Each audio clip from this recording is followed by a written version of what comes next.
«Крымский вечер» с радио «Крым Реалии». Имена руководителей Меджлиса крымско-татарского народа внесли в так называемое крымское досье. Кого еще российские власти Крыма считают крымоненавистниками? В Севастополе растет количество больных менингитом. Почему школы и детские сады не закрывают на карантин? Экс-чиновника из Алушты крымский суд приговорил к 4 годам колонии. В чем его обвинили? С вами Александр Янковский, Юлия Дрозд, это радио «Крым Реалии». На полуострове слушайте нас на 105,9 FM. Трансляции наших эфиров смотрите на Facebook и YouTube страницах «Крым Реалии». Задавайте свои вопросы, комментируйте. И у вас есть шанс попасть к нам в эфир по телефону. Бесплатный номер для звонков из Крыма 8 800 10 06 926. Номер телефона для жителей материковой Украины 044 490 31 18. Мы начинаем.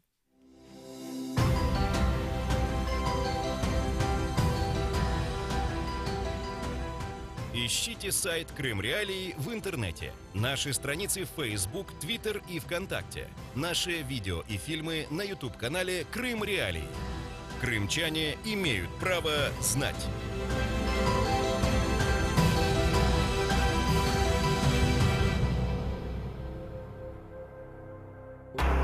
Новость дня.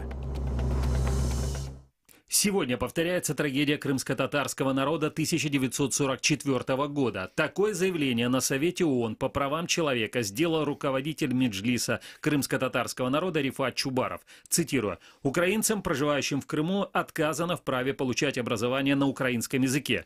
Многим людям, так же как и мне, запрещено жить у себя дома на полуострове. В то же время Россия занимается переселением на территорию Крыма этнических русских десятками и сотнями тысяч».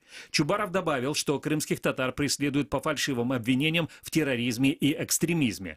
Глава Меджлиса крымско-татарского народа рассказал, что по всему полуострову происходит нарушение основных свобод, в том числе свободы мирных собраний, объединений религий и свободы передвижения. В Крыму отсутствуют независимые СМИ и свободная журналистика в целом, добавил Чубаров. Цитирую: «Оккупационные власти вполне равнодушны к людям в Крыму. Они разрушают их земли и окружающую среду. Полуостров интересует Россию только как военный форпост для доминирования в Черноморском регионе», сказал глава Меджлиса. Тем временем имена руководителей Меджлиса крымско-татарского народа внесли в так называемое крымское досье. Теперь в нем также фигурирует народный депутат Украины Мустафа Джамилев, председатель Меджлиса крымско-татарского народа Рифат Чубаров, его заместители Ильми Умеров и Ахтем Чийгоз, а также генеральный директор телеканала АТР Ленур Ислямов. Список формирует подконтрольная Кремлю Общественная палата Крыма. В нем собраны имена тех украинских и российских деятелей, которые не признают аннексию полуострова, а также те, которых пророссийские общественники обвиняют в ущемлении прав крымчан. Ранее в документ внесли имена нескольких журналистов, в том числе проекта «Крым Реалии». Заместитель главы Меджлиса Ахтем Чийгоз считает, что российская общественная палата Крыма создает узнаваемых врагов. Это цитата. Такое мнение он выразил в нашем вчерашнем эфире. Сегодня прокомментировать решение российских властей Крыма мы попросили лидера крымско-татарского народа, депутата Верховной Рады Украины Мустафу Джамилева. Оккупанты ненавистников были бы подошла. Крыма ненавистников, за этот Крым я многие годы боролся, многие годы отсидел. Оккупанты ненавистников, это точно. Это то же самое относительно других, я могу сказать. Это патриоты своей родины, своей земли, и они будут с этими подонками, конечно, будут бороться на конце. Личность. Состояние заключенного украинского активиста Владимира Балуха чрезвычайно тяжелое, заявляет украинский омбудсмен Людмила Денисова. Владимир Балух голодает 192 дня в СИЗО Симферополя. На своей странице в Facebook Денисова написала: «После физического насилия администрации СИЗО он получил многочисленные побои печени, спины и головы. Это значительно ухудшило его состояние здоровья. Владимиру сейчас жизненно необходима квалифицированная медицинская помощь. Надеюсь, что в ближайшее время Международный комитет Красного Креста направит к нему независимых медицинских работников». Конец цитаты. ФСБ России задержала Балуха 8 декабря 2016 года. Силовики утверждали, что нашли на чердаке его дома патроны. 5 июля 2018 года подконтрольный России суд в Симферополе приговорил Балуха к 5 годам колонии общего режима. Правозащитники утверждают, что он стал жертвой репрессий за свою проукраинскую позицию. Новости. Украинские пограничники задержали на административной границе с Крымом автомобиль из базы Интерпола. Об этом сообщает пресс-служба Херсонского погранотряда. По информации ведомства, на пропускном пункте Каланчак с территории аннексированного полуострова на автомобиле BMW X6 прибыл гражданин Украины, житель Киева. Во время проверки документов пограничники установили, что машину похитили в 2014 году в Киеве, и сейчас она находится в международном розыске. Водителя и автомобиль передали в местный отдел нацполиции. После аннексии Крыма России в начале 2014 года между материковой Украиной и полуостровом пролегла формально административная, но фактически настоящая граница. В Херсонской области работают 3 контрольных пункта въезда-выезда – Каланчак, Чонгар и Чаплынка. И еще одно сообщение. Экс-чиновника из Алушты Крымский суд подконтрольной России приговорил к 4 годам колонии, сообщает пресс-служба Следственного комитета России в Крыму. Экс-начальник управления капитального строительства российской администрации Алушты 3 года назад якобы получил взятку 300 тысяч рублей от фирмы СК «Регион».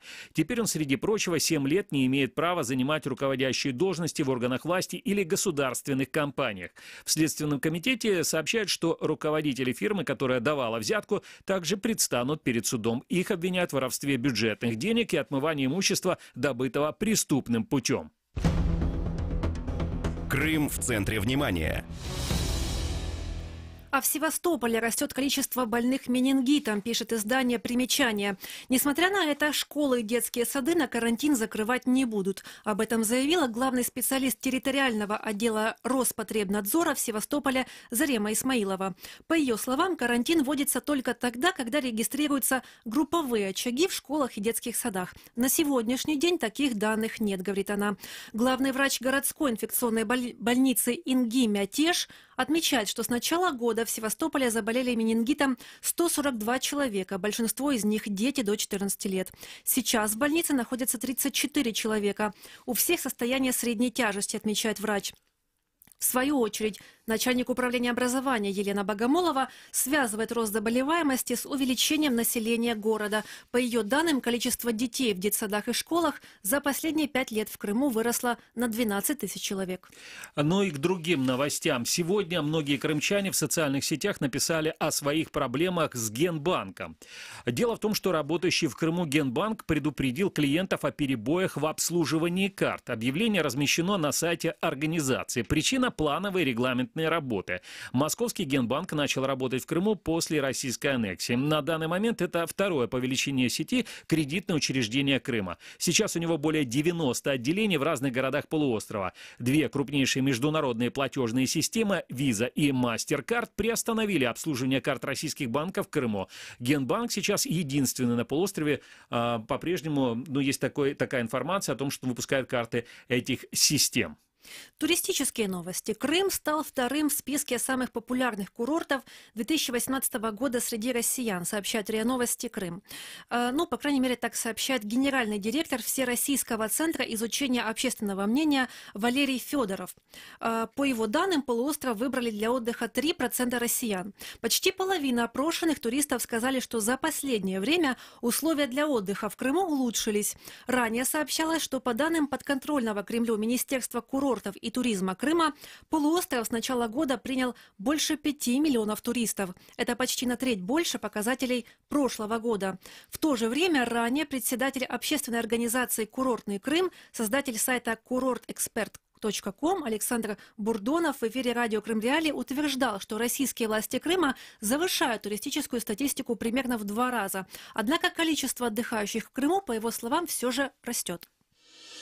Прямой эфир.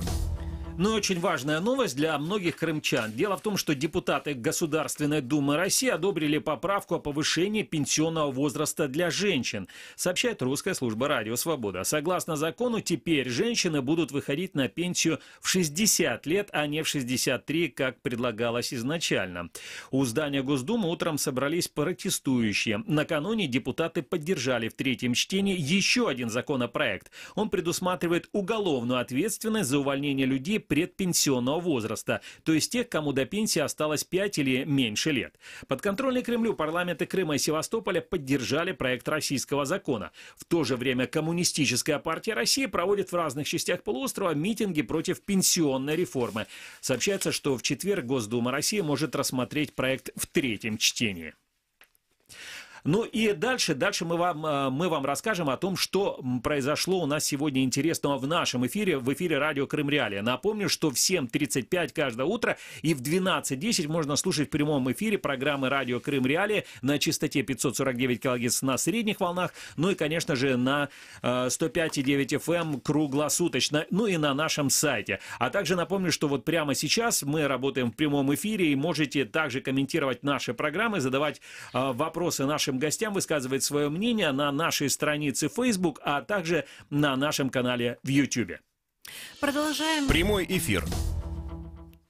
Продолжаем тему ситуации в Армянске. В школах города сегодня возобновились уроки. По данным российского вице-премьера Крыма Юрия Гацанюка, в город вернулись более 1500 детей. Их эвакуировали в начале сентября в связи с выбросами на заводе «Титан». Первый выброс произошел 24 августа. Но российские власти Крыма, напомню, тогда говорили, что детям просто продлили каникулы. Спустя несколько недель в городе ввели режим чрезвычайной ситуации. Это уже после того, как детей эвакуировали из города, да? Совершенно верно. А вот в минувшее воскресенье его отменили. И по словам Гацанюка, школы к учебному процессу готовы. А вот крымский эколог Маргарита Литвиненко считает, что возвращение детей в Армянск не оправдано, и об этом она рассказала в утреннем эфире радио Крым Реалии. Дети едут фактически в те же самые условия, которые и были. И не зря родители беспокоятся, что будет дальше с детьми. Но даже если посмотреть, я говорю только про официальные сайты сейчас, некоторые пишут нулевую концентрацию вредных веществ, и сернистого ангидрида, и хлороводорода. В общем, нулевая концентрация везде. Жители размещают информацию о том, что превышено 18 раз со ссылкой и со сканом различных документов. Поэтому неоправданно. Но куда их девать, этих детей? Или не могут вечно держать в этих санаториях?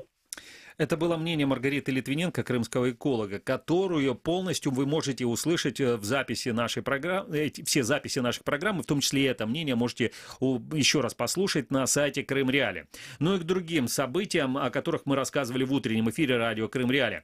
В Крыму и России начали давать реальные сроки за убийство животных. Об этом в эфире радио Крым Реалии сообщил председатель Российского альянса защитников животных Юрий Корецких. 20 сентября стало известно, что российская Сакская межрайонная прокуратура утвердила обвинительное заключение в отношении жителя Новофедоровки.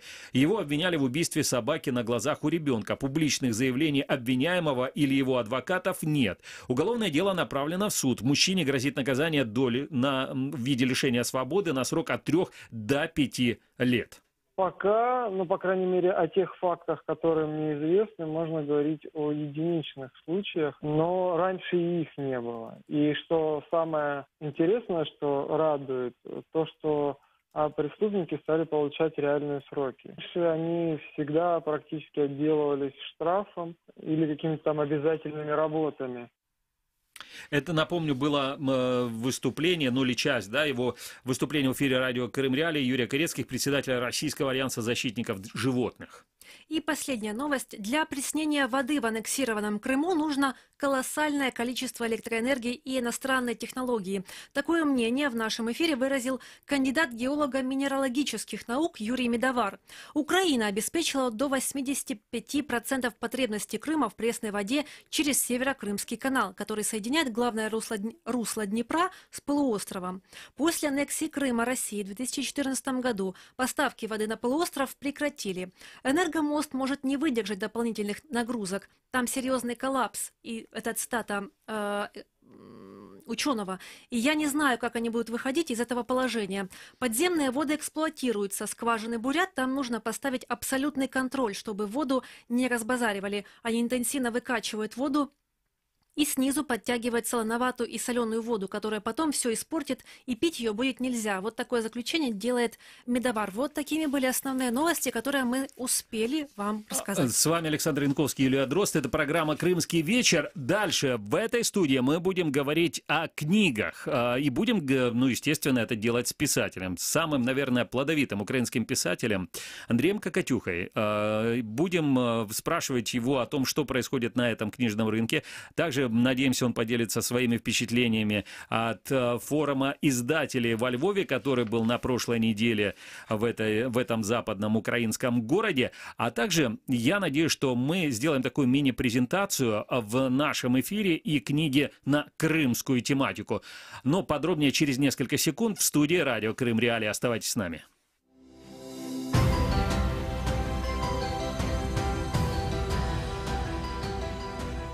Ищите сайт Крым Реалии в интернете, наши страницы в Facebook, Twitter и ВКонтакте, наши видео и фильмы на YouTube-канале Крым Реалии. Крымчане имеют право знать.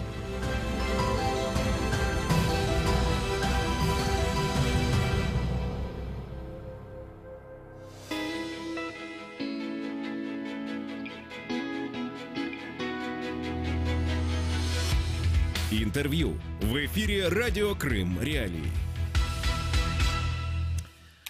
Итак, это радио Крым Реалии. С вами Александр Янковский. И в нашей студии Андрей Кокатюха. Здравствуйте, Андрей. Добрый вечер. Я хотел, знаете, ну не получилось у меня немного понагнетать, потому что Андрей Кокатюха это отдельная фабрика на самом деле. Вот это фактически Андрей Кокатюха является единственным настоящим технологическим автором бестселлеров в украинской литературе. Это не мои слова, это слова генерального директора издательства «Фолио» Александра Красовицкого, которого, я надеюсь, мы тоже услышим в нашей сегодняшней программе, правда, уже по телефону. Как вам такое вообще сравнение? Абсолютно нормально, только фабрика у меня из одного сотрудника состоит, поэтому я, к сожалению, только сам себе могу зарплату платить. Это самая, по-моему, маленькая фабрика в Украине, которая производит самое большое количество книг. 69, если не ошибаюсь, 69. Напечатанных, опубликованных. Опубликованных, и через 2 месяца будет 70. Ну, практически, ну не практически, а на самом деле юбилей. За сколько лет это? Это, по-хорошему, с 96-го года. Понятно, 22 года и 70 книг. Но, видите, да, и многие люди не успевают такое количество книг прочитать в своей жизни за 22 года. А Андрей Кокатюха успевает их написать. Но смотрите, вот вы такая фабрика, один человек, который пишет так много книг. На самом деле ведь это же замечательно, да? То есть у вас нет начальника над вашей головой. Вы сами себе начальник, вы сами себе выдаете зарплату, вы сами определяете, что вы будете писать. Или это делаете не вы? Нет, я делаю все то, что вы сказали, кроме я сам определяю, что буду писать. Я не скрываю то, что я пишу под заказ. Все, что я пишу, все эти 7, ну почти все 70, ну буду 69, давайте говорить о реальных книгах, все 69 книг, ну за редким исключением, за исключением первых 2 были написаны под заказ. А кто делает заказ? Заказ делают читатели. Читатели определяют, что они хотят читать, издатели смотрят на читательские спросы и говорят мне, вот мы должны реагировать на читательский спрос. А читательский спрос в Украине, он достаточно сегодня консервативен, вот уже 8 лет не меняется. А что это?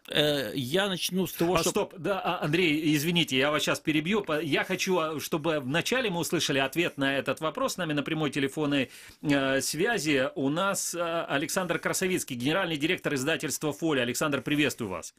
Добрый вечер. Александр, ну вот пока мы не услышали версию Андрея Кокатюхи, вашего автора, да, о том, что же вообще хотят и почему этот украинский читатель консервативный, что по вашей версии хочет прочитать украинский читатель? Ну, во-первых, украинский читатель действительно гиперконсервативный. В этом смысле он отличается от читателей соседних стран. Но издатель все-таки должен смотреть чуть-чуть вперед и этому консервативному читателю говорить: ты еще не знаешь, но ты хочешь вот это. И Андрей, который сидит у вас в студии, думаю, не хуже меня расскажет историю о том, как мы с ним договаривались написать серию из 7 львовских романов. Изначально было 7, изначально был период, когда изначально был тип героев. Мы договорились с автором. Читатель об этом не знал. Но после первой книги читатель понял: о, так это мое. И его консервативность сыграла на то, что он после первой книги ждал вторую, после второй третью, а сейчас после 7 он просто не требует. Он исходит криком, говорит: напишите следующие 3 романа, о которых вы уже объявили. Скажите, Александр, скажите, пожалуйста, он требует, чтобы там было написано, что это написал Андрей Кокатюха, или он требует продолжения именно серии? Ну, так не бывает, чтобы другой автор продолжал серию одного. Разве что такие случаи бывают, когда кто-то из авторов умер, а дальше под его личиной другие пишут романы, которые вроде бы нашлись в столе у автора. Но я желаю Андрею много лет творческой активности, поэтому я думаю, это не тот случай. Александр, скажите, пожалуйста, вот если говорить о этом Львовском медиафоруме, я позволю вам еще задать, не медиа, извините, книжном, форуме издателей во Львове. Этот форум, он вообще, который проходил, он для издателей, он для писателей, или же это для читателей в первую очередь? Это лучшая в стране маркетинговая площадка для издателей, когда они привозят авторов к читателям, те живьем общаются. Читатели покупают или не покупают книги, подписывают у авторов. И мы всегда вот все эти годы можем анализировать рынок в первую очередь на базе подобных мероприятий. Сейчас их 2. Киевский Арсенал и Львовский форум. Учитывая, что Киев и Львов — это разный тип и языковой, и образовательный, и культурный, то в сумме мы фактически можем проанализировать спрос на книжном рынке страны. Спасибо огромное. Александр Красовицкий, генеральный директор издательства «Фолио», был на прямой телефонной связи. Но вот теперь у меня вопрос к нашему гостю, Андрею Кокатюхе. Мне было бы вообще интересно услышать от вас, да, что вот ваша версия, что хочет читать украинский читатель? Уважаемый издатель немножко схитрил, говоря о том, что мы предложили гиперконсервативному украинскому читателю что-то новое. На самом деле я хотел сказать вот о чем. Вот уже последние 8 лет, когда, скажем так, этот рынок оживился, немножко оживился, читатель хочет читать литературу историческую, то есть если будет телефонный справочник, а на нем будет написана история, наш читатель будет это покупать. И литература детская. Так зачем тогда писать? Может быть, издателям-то проще издавать телефонные справочники? Ну, телефонный справочник один, и обмануть читателя можно только один раз. По моим наблюдениям, не знаю, дадут мне соврать издатели или нет, если ваша фамилия не Жадан, а зовут вас не Сергей, художественная проза на современную тематику продается хуже всего.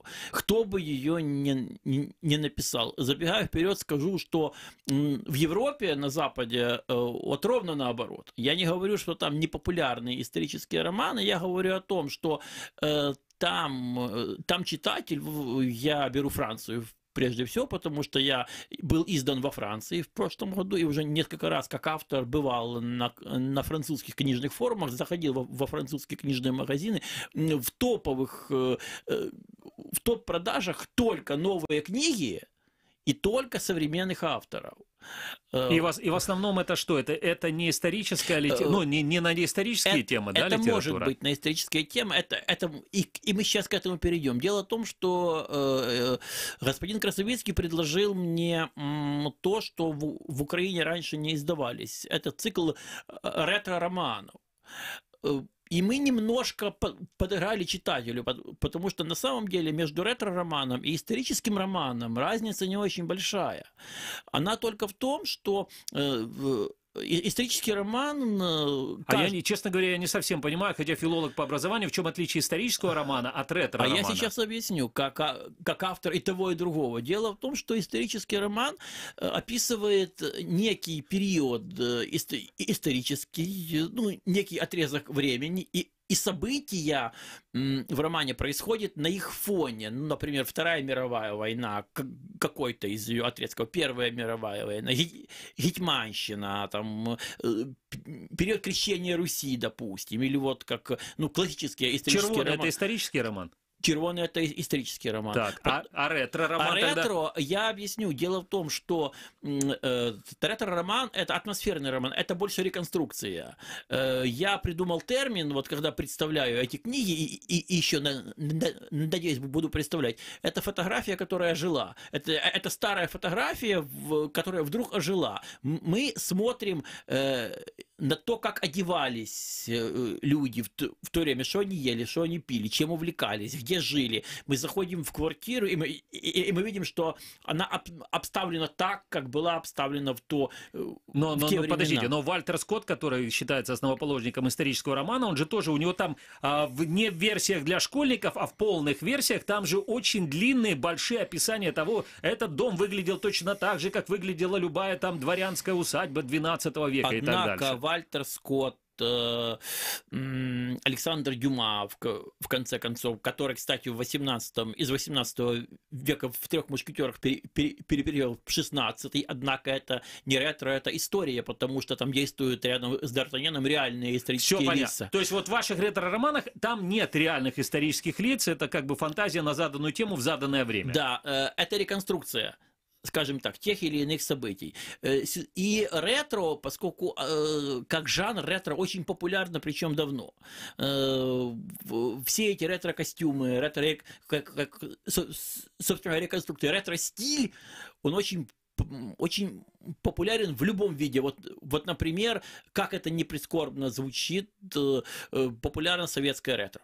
Вот именно не то, как хорошо было жить в Советском Союзе. В смысле, если сейчас написать книгу про 60-е годы или про 30-е, про 40-е, про 50-е, это будет хорошо продаваться? Нет, в Украине это не будет хорошо продаваться. Это будет хорошо продаваться, допустим, где-нибудь в России, но если брать Европу, дело в том, что тот период, о котором мы говорим, что там 60-е, 70-е годы, для нас это еще не ретро. Более того, в Украине ничего хорошего, как для украинцев, в этот период не было. Нормальные, адекватные украинцы не могут вспомнить об этом с ностальгией. И эту ностальгию я против того, чтобы развивать. Но дореволюционные времена, допустим, до 17-го года, вот этот отрезок, вот это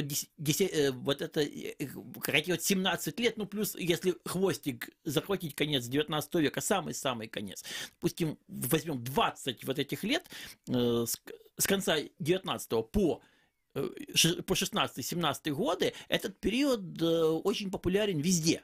Не только у нас, но прежде всего на Западе. Именно потому господин издатель и предложил взять тот период и сделать серию ретро-романов, используя в каждом из них детективный сюжет, плюс сделать из этого книжный сериал. Вот чем отличается ретро от истории. Более того, я писал исторические ретро-романы 5 лет. И я очень устал. Мне показалось, что я исписался хотя бы потому, что это требует дополнительных усилий. Нужно читать литературу, нужно консультироваться с людьми, нужно искать источники информации. Что я очень хорошую фразу, я сейчас дочитываю книгу Мирослава Поповича, нашего философа «Кровавый век», и вычитал там очень хорошую фразу, которую буду дальше использовать. Если история не должна быть похожа на художественный вымысел, а художественный вымысел должен быть похожим на историю. Вот по Орвеллу историю превращали в художественный вымысел, да? А я делаю наоборот, чтобы мой художественный вымысел максимально был приближен к тем историческим реалиям, чтобы мне сказали «верю». И именно потому эта серия так сработала. И сейчас я уже заключил с другим издательством, никогда не говори никогда. Сейчас ретро требуют несколько издателей сразу, и я заключил уже с издательством «Виват» контракт еще на 5 ретро-романов, только это не запад Украины, а наша здесь Украина. Действие будет происходить на левом берегу. Это Харьковщина, Полтавщина. И тоже начало 20 века. Да, мы закончим 19 годом. Понятно. А вот сейчас я приглашаю к нашему разговору присоединиться историка, который тоже пишет книги, но исторические книги, да, это не ретро-романы. Это Андрей Иванец, крымский историк, автор книги «Первый Курултай от Крымско-Татарского учредительного собрания до национального парламента». Андрей, приветствую вас. Добрый вечер. Андрей, очень интересует. Значит, вы представили вашу книгу на форуме издателей во Львове. Это была премьерная, я так понимаю, да, его презентация там? Вашей работы. Андрей, слышно? Так, давайте еще раз, сейчас мы перенаберем. Дело в том, что Андрей Иванец, вот он как раз представлял свою книгу на этом форуме издателей во Львове, и на самом деле мне было интересно услышать от него, насколько интересует тема Крыма на сегодняшний день наших читателей. Ну, ваших читателей, да, Андрей? Но вы про Крым ничего не писали. Это неправда, я написал. Не, я не прав, я спрашиваю. Да, у меня есть книга про Крым, правда, не для взрослых, а детская книга. Это 3-я книга из серии, такая трилогия детская, ну, подростковая, о поисках кладов. 3-я книга называется «Таємниця підводного човна. Тайна подводной лодки», где действие происходит, собственно говоря, в 2013 году в Крыму. И ищут затонувшую подводную лодку. Мне показывают эту герои, книгу, да. Там... Ищут затонувшую подводную лодку, и ее пытается перехватить русский эсминец, который стоит там. Он тоже охотится за этой подводной лодкой, и там чуть ли не столкновение происходит в этих водах. Удалось поймать подводную лодку? Только не русским, нашим удалось ее. А вот так, да, у меня всегда наши побеждают. Вы такой оптимистичный автор. Хорошо. Я реалистичный автор. Наши побеждают всегда. Мы сейчас, значит, снова связались с Андреем Иванцом, крымским историком, автор книги «Первый Курултай от Крымско-Татарского учредительного собрания до национального парламента». Андрей, по поводу вашей презентации, насколько был велик и от интереса, и от кого этот был интерес в первую очередь к вашей книге? Ну, интерес был у интеллигенции, у переселенцев из Крыма, у тех крымских татар, которые проживают во Львове. Очень был такой момент приятный, когда есть такая общественная организация «Казацкая почта», и они выпустили даже специальный конверт и марку, посвященную презентации книги «Первый Курултай». Это все говорит о том, что вот так неформально, без нашей просьбы, да, люди отзываются во Львове и проявляют искренний и неподдельный интерес к истории Крыма, к истории крымско-татарского народа. А эта книга рассказывает именно об одном из ключевых периодов в истории крымских татар, о периоде крымско-татарской революции, о создании того института национальной самоорганизации Курултая, который, собственно говоря, существует до сегодняшнего дня. Андрей, такой вопрос. Смотрите, все-таки ваша книга, она в основном для историков или для тех, кто уже интересуется. Но для того, чтобы привлечь читателя, массового читателя, массовую аудиторию, необходима художественная литература, с помощью которой можно актуализировать те или иные темы в украинском обществе. На ваш взгляд, вот почему до сих пор нет, ну, может быть, есть, но мне неизвестно, художественной литературы про крымско-татарское ханство, про события. Вот то, о чем мы сейчас говорим сейчас с писателем Андреем Кокатюхой, то есть про ретро-романы, например, начала 20 века и про крымских татар в этих романах. Ну, несколько такой литературы действительно не хватает, хотя на этом же Львовском форуме издателей 25-м была представлена книга «И почався день». Это перевод на украинский язык работ крымско-татарских авторов, прозаиков, начиная с Исмаила Гаспринского и до сегодняшнего дня. И там были моменты, которые рассказывают об истории крымских татар именно через призму художественного слова. Но я с вами, конечно, согласен, что не хватает. Вот, например, если про 17-е и 20-е годы, про которые я в частности пишу исторические научные книги, вот несколько такая лакуна есть. Нет романов на эту тему или повестей, а это очень интересный момент. Ну, точнее, появляются некоторые работы про Намана Челебиджихана, но они как бы нуждаются все-таки, это фигура лидера крымских татар, первого демократически избранного муфтия в 17 году, первого руководителя правительства крымских татар, лидера Курултая, она нуждается ну, на мой взгляд, в более качественном освещении с точки зрения именно художественной и исторической. Спасибо огромное. Это был Андрей Иванец, крымский историк, и он рассказывал о своей презентации своей книги «Первый Курултай от Крымско-татарского учредительного собрания до национального парламента». Напомню, что у нас в студии Андрей Кокатюха, украинский писатель, автор 69 книг. Андрей, а ваше, вот, если возможно, да, ваше вообще впечатление от Львовского медиафорума, для кого вообще это? Это вот такая форма, когда собирается много писателей. Это для писателей, для читателей или для издателей? Мое впечатление, я уже там 18-й раз, я толком не могу рассмотреть, что происходит, потому что я все время там занят на каких-то мероприятиях.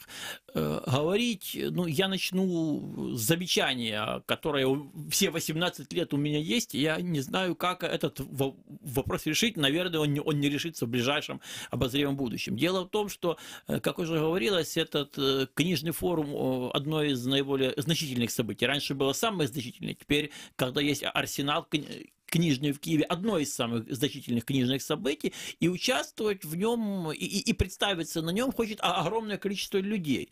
И поэтому количество мероприятий, которые заявлено на форуме, происходит по принципу дзюдо, когда противников много, они мешают друг другу. Даже получается так, что мероприятия раскиданы по всему городу за пределами форума, где только можно их проводят, и, как правило, никто никуда не успевает, и участниками этого мероприятия остаются только те, кто его организовывают. Поэтому я бы сократил количество мероприятий, перенес бы их все на стенды, все равно автор, издатель должны быть возле книги. И с тем же успехом. Их можно проводить на стендах. Более того... То есть в одной локации в этой, да, все можно было бы происходить? В одной локации. Чем хороший арсенал? Тем, что за пределы арсенала ничего не выходит, ты успеешь везде и всегда.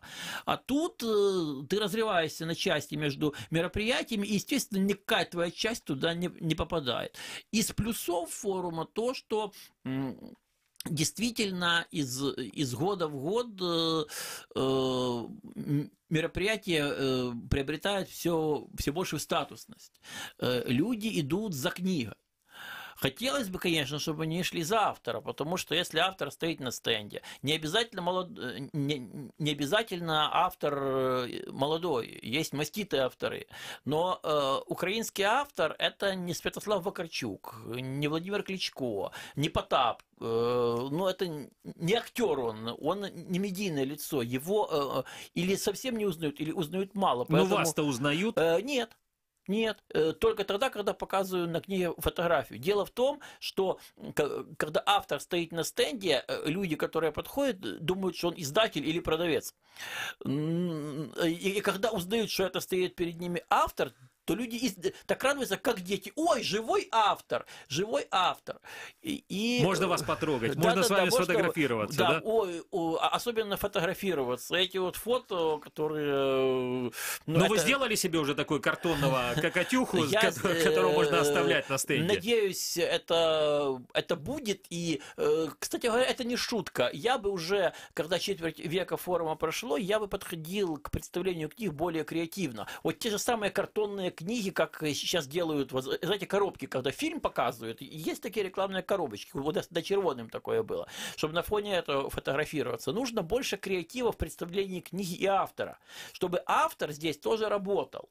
Автор должен быть человеком узнаваемым, но, опять же, за пределами форума, почему туда издатели так стремятся? Потому что все-таки за пределами форума и за пределами Львова люди в Украине мало знают о существовании книг как таковых. Я это неоднократно испытывал на себе. Вот буквально последний раз этой весной, когда мы снимали фильм «Червоный 2» сейчас снимается, то в поддержку съемок мы устроили по Тернопольской области с помощью Тернопольской кинокомиссии такой тур по регионам.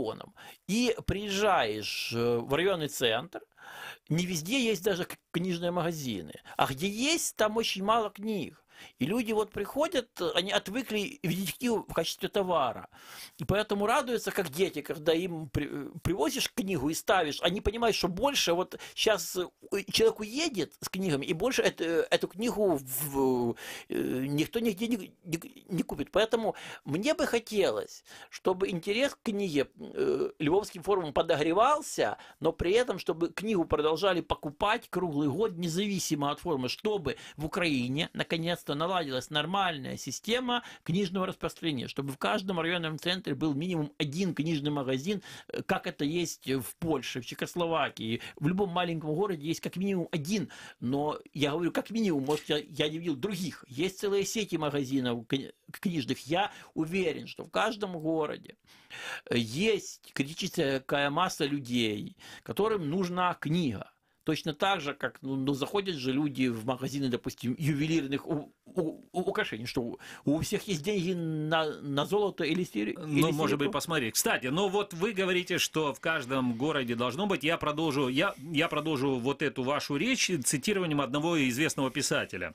Этого писателя зовут Андрей Кокатюха, и он у себя в Фейсбуке, например, написал, что он очень недоволен тем, что фильм «Червоный», снятый по сценарию писателя Андрея Кокатюхи, посмотрели всего лишь 4 миллиона украинцев на телеканале ICTV, когда он выходил, этот фильм там, хотя он занял там 2-е место в телепередаче в день телевизионной премьеры. А больше там смотрели только, даже не помню, что там больше. Евровидение больше. Евровидение больше. То есть фактически 2-й после Евровидения. И вы все равно недовольны. Почему так? Я вам проведу на первый взгляд достаточно странную аналогию.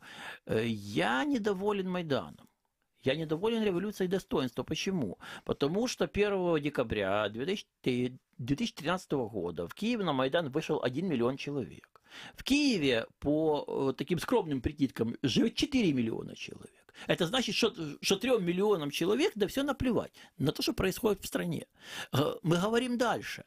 В самые трагические моменты Майдана, когда происходили расстрелы, когда погибали люди, на других концах города были дискотеки. Это документально подтвержденный факт.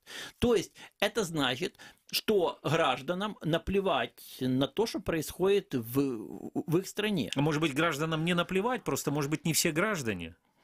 Ну, тогда получается, что у нас 1 миллион, что в Киеве 1 миллион граждан. Но я имею в виду тех граждан, которым действительно интересно, что у них интересно, и они хотят участвовать в том, что происходит у них в стране. Мне кажется, что великий перелом в тех событиях, которые мы сейчас переживаем, великий перелом в тех трагических событиях, в том числе связанных с Крымом, наступит только тогда, когда большинству будет не наплевать, что происходит в нашей стране, в том числе и с Крымом, когда будет сплоченность большинства, когда будет понимание того, когда не 2 из 10 гражданина Украины скажут, что в стране война, а 8 из 10. И вот тогда начнутся положительные изменения. Люди должны понимать, в какой стране они живут. Люди должны понимать, что в этой стране производится качественный культурный продукт. Люди должны понимать, что слово «идеология» нельзя бояться. Что за 74 года советской власти испорчено и все, что только можно испортить. Идеология есть в любой стране. Нормальная идеология. Я патриот своей страны. Это идеологично. Массовая культура, она в принципе идеологична. Да и не только массовая культура. Любая культура, извините за пафос, которая построена на библейских принципах, вот этих вот 10 заповедей. В принципе, 10 заповедей «не убей, не укради, не прелюбодействуй» это на самом-то деле называется идеологией. И если люди будут держать это в голове, понимать, что происходит в твоей стране, и быть этим недовольным, вот тогда ситуация переломается. Фильм «Червоный» работает именно на такую аудиторию. Он работает именно в этой системе координат. И оказалось, что при том, что канал очень доволен цифрами смотрения. Не, на самом деле, если посмотрело 4 миллиона человек, это громадные цифры. Но так не будет уже сейчас, да, чтобы вот как было это там 80-е годы, когда улицы пустели, когда показывали первые там мексиканские или бразильские сериалы. Все-таки, люди сейчас уже не смотрят так телевизор, да, люди более атомизированы, они смотрят тогда, когда им удобно, смотрят там в интернете, и, может быть, это количество, оно еще больше, чем 4 миллиона человек. На Ютубе у нас 2 миллиона просмотров. Тоже неплохие цифры. Это тоже неплохие цифры, но есть такое, значит, понимание у нас. Мы снимали фильм «Червоный 2» в городе Кременец, Тернопольской области. Мы заходим в гостиницу, где мы живем, и снимаем кино. Люди не знают о том, что в Украине снимается кино, независимо от того, какое. Люди слабо представляют, что в Украине выходят книги, что есть музыка. Хотя они прекрасно знают новинки из-за поребрика. И российский вы имеете в виду, да, сейчас? Да. Даже при том, при всем, что происходит в России. Их до сих пор продолжает это волновать, потому что за поребриком выстроена информационная политика, в которую вольно или невольно интегрирована до сих пор Украина. Это почему так она действует, эта политика? Вот ви, кстати, я ще процитирую вас, да? От якщо є замовлення на російську мову, це означає більший бюджет виробництва та відповідно кращу якість. Ви писали, да, такий блок? Да, за українську мову платять у рази менше і не тому, що економлять, а через значно меншу аудиторію готово споживати такий продукт. Телебачення, кіно, видавнича справа, музика, все це в нашій країні поки не бізнес. Це тому, що не бізнес? Так може і в Росії так само, може бути і в Росії точно так же, это не бизнес, просто это поддерживается государством для того, чтобы это имело влияние, в том числе и на Украину. Да, это поддерживается ихним государством ровно с 2003 года. На третьем году, после прихода к власти Путина, он просчитал все это прекрасно. И в производство культурного продукта начали вливаться огромные деньги. Мы не говорим сейчас о качестве, мы говорим о том, что там появилась индустрия, какая-никакая. Там куча профессионалов в ней работает, они учатся каждый раз. То, что это нам не близко, то, что они производят, то, что это нам чуждо, это для нас токсично, это вопрос пятый. До сих пор российское в Украине называют нашим. И, к сожалению, это еще какое-то время сохранится. А мне кажется, что... Вернее, не кажется, я в этом уверен, что сами украинцы должны перестать мыслить такой категории. Я куплю билет на украинский фильм и поддержу украинский продукт. Не надо поддерживать украинский продукт, потому что поддерживать под церковью в праздник это подаяние. Если ты пошел на американский фильм, ты его не поддержал, тебе просто интересно. Если купил книгу, которую завезли сюда из России в русском переводе, ты не поддержал Россию, тебе просто интересно ее читать. Тогда почему такой подход к украинскому продукту? Нате вам... Скажите спасибо, что мы на вас обратили внимание. Вы скажите спасибо, что вас вообще позвали. Нет. Отношение должно быть точно такое же самое. Я сходил на украинский фильм, мне он не понравился, но это не значит, что я буду писать в Facebook, меня обокрали, за державні кошти сняли не то, что мне нравится. Нет, ты пойдешь на следующий фильм, на следующий. Ты будешь ходить на то кино, которое тебе интересно, а не потому, чтобы его поддержать. Не выполняя свой супружеский там, или патриотический долг, а просто потому, что это тебе интересно. Ты живешь в своей стране, и тебе должна быть интересна твоя страна. Вот это мое глубокое убеждение. Понятно. И, Андрей, еще один вопрос. Мне кажется, он важный. Вы говорите, что книги в основном появляются по заказу издательств, да? То есть, да. Поскольку издательство – это продюсер, который заказывает вам, что нужно, о чем нужно написать. На ваш взгляд, было несколько книг про Крым было презентовано. В 2015 году, кстати, Тарас Березовец выпустил свою книгу. Потом были в 2016 и в 2017 году. В 2018 году уже про крымские события не было книг. Была презентована книга про историю, но тем не менее, при каких условиях и когда, как вы думаете, может появиться такое издательство, которое закажет у Андрея Кокатюхи или у другого украинского писателя серию романов, действия которых происходят в Крыму? В Крыму когда? До оккупации. В Крыму до оккупации, в Крыму до первой, может быть, российской аннексии, и до второй российской аннексии, и после второй российской аннексии Крыма? Когда мы поймем, я сейчас скажу достаточно странную вещь. Я слушал коллегу из Крыма, и мне эта мысль в голову пришла. На первый взгляд она может не касаться вообще нашего разговора. Но вот как есть такое понятие «чей Гоголь?», то мы должны себе, говоря о Крыме, должны ответить на вопрос, чей Александр Грин?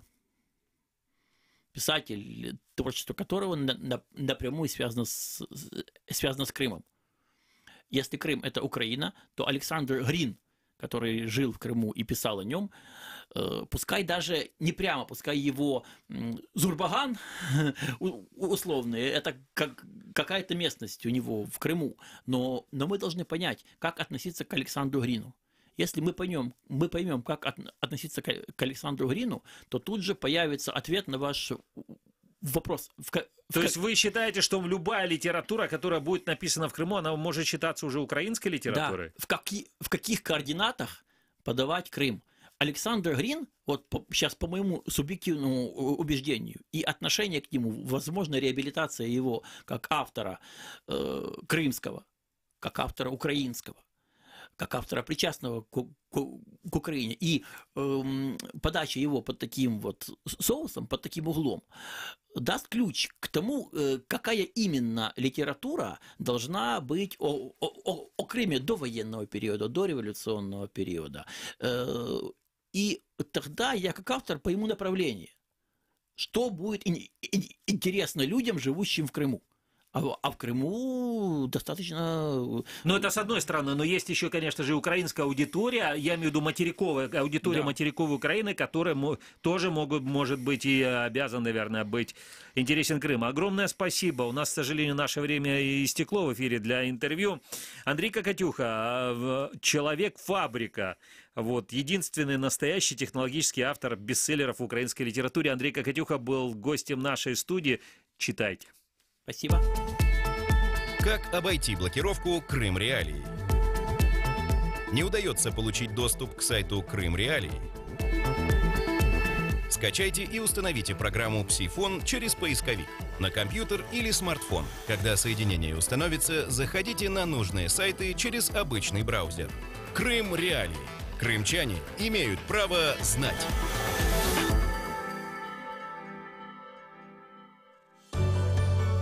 21 сентября 2015 года вы впервые услышали радио Крым Реалии, а мы впервые вышли в эфир. Каждый день мы готовим новости, ток-шоу и авторские программы. И все потому, что крымчане имеют право знать.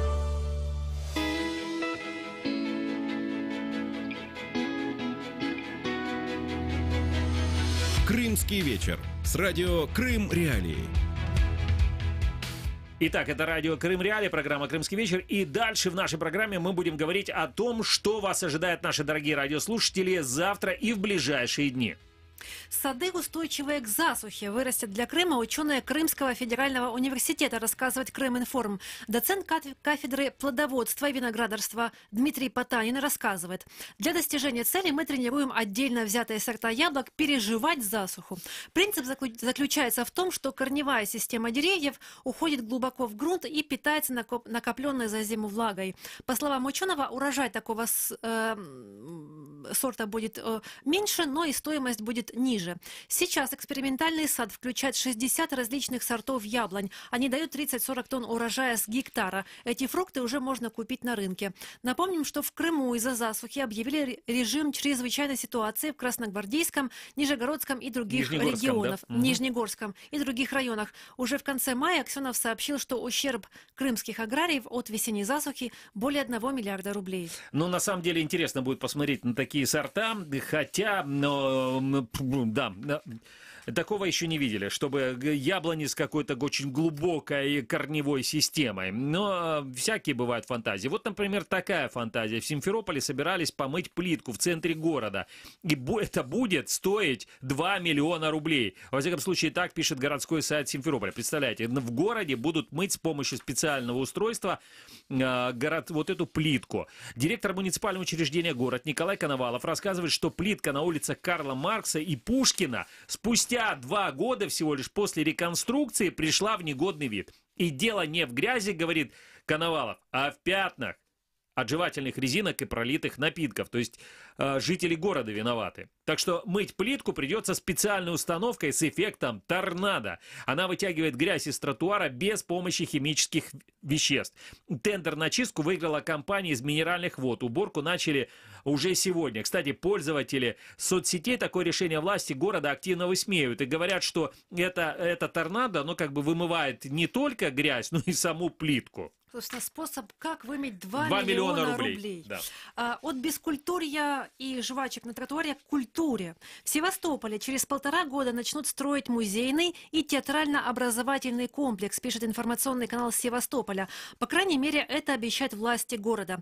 В течение 5 лет построят, внимание, музейный комплекс, театр оперы и балета, концертный зал, высшую школу театрального и музыкального искусства, музей обороны Севастополя, хореографическое училище, а также общежитие для преподавателей и студентов его.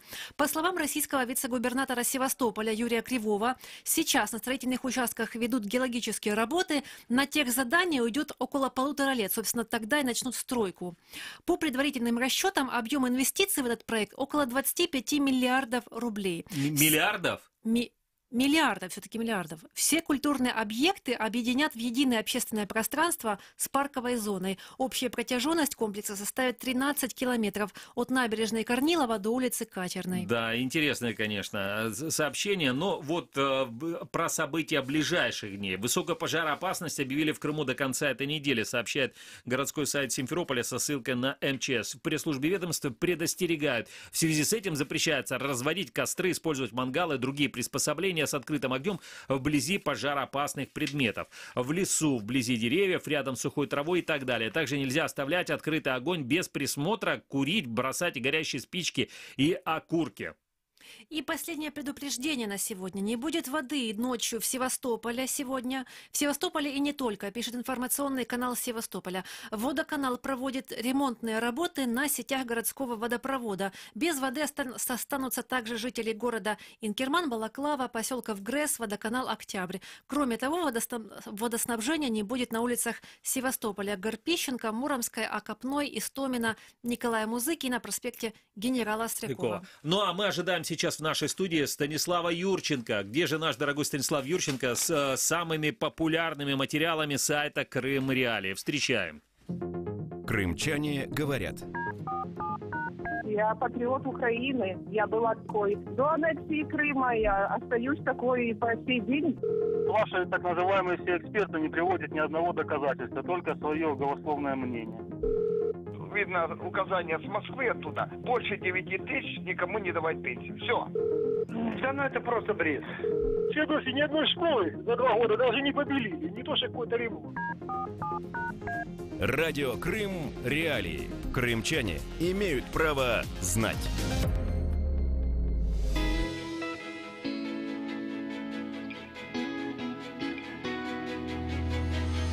Крымский вечер с радио Крым Реалии.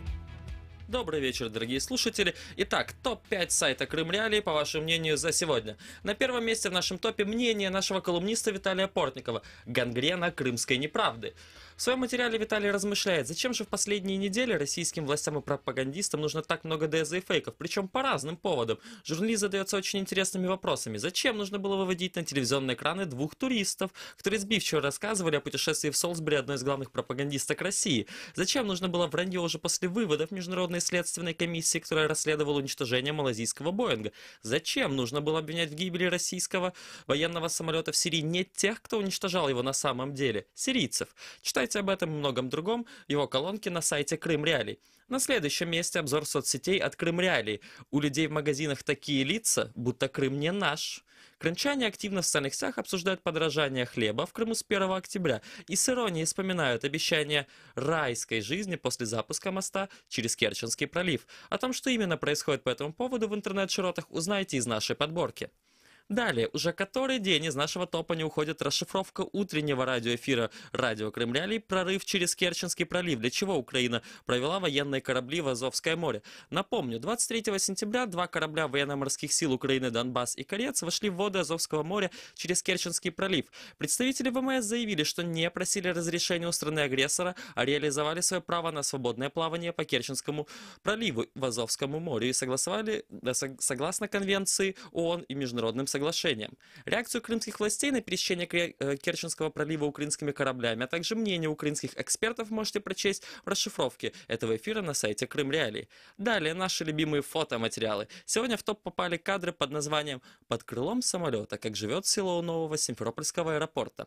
В объектив нашего фотоаппарата попало село Укромное, в котором после открытия нового аэровокзального комплекса Симферопольского аэропорта «Крымская волна» село оказалось самым близким к нему населенным пунктом. Теперь днем и ночью селяне могут наблюдать взлеты и посадки пассажирских лайнеров постоянно. Скоро к этому калейдоскопу добавится объявленная властями реконструкция и строительство автодороги от Симферополя до административной границы с Херсонской областью. Теперь когда-то тихому и спокойному образу жизни людей наступит полный конец, считают жители. И далее, напоследок, наш топ попал в видеоматериал. Они же могут не только наблюдать не только как прилетают туристы, но и как улетают туристы. Но это же всем приходится слушать и днем, и ночью, еще и шум трассы. Как романтично, взлеты и посадки самолетов.